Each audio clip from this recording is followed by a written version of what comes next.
avec les initiatives positives. Bonjour Jean Z.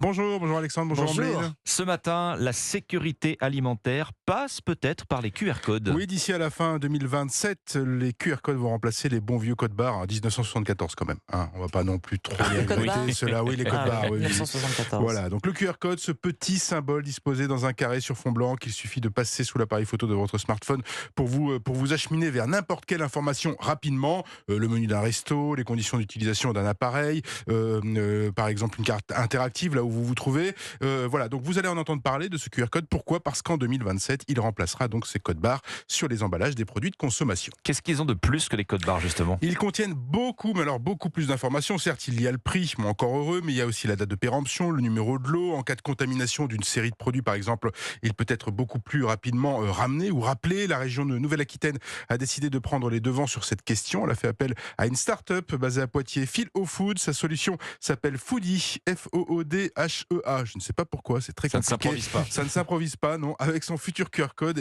intégré directement au packaging du produit, Philo Food fait le pari de la transparence. Ça veut dire quoi la transparence en matière alimentaire ? Origine des matières premières, le lieu de transformation du produit, des infos sur le producteur, depuis quand il officie, où, s'il est bio ou pas, des données sur la marque, les scores, les labels dont bénéficie le produit avec les références au site de certification et de labellisation, ainsi que la liste des ingrédients avec les additifs. En prime, ces informations peuvent être mises à jour, et c'est là le gros plus, sans changer le symbole sur le packaging. Voilà, si vous devez faire un rappel de produit, il n'y a pas besoin de faire tous les QR codes de tous les produits. Non, vous faites une petite mise à jour et c'est fini. C'est ce qu'on appelle le QR code augmenté GS1. C'est un seul et même QR code qui peut délivrer des infos différentes selon l'utilisateur, évidemment, la caissière ou le caissier du supermarché ou le consommateur. Chacun vient piocher ses infos, les infos qui l'intéressent. Philo Food travaille actuellement avec des producteurs locaux pour élaborer cette fiche produit qui comprendra même une partie santé avec la teneur nutritionnelle, pourquoi pas des recettes de cuisine et tout ça travailler avec des professionnels de santé. Les possibilités sont infinies. C'est fou tout ce qu'on peut mettre dans un QR. Oui.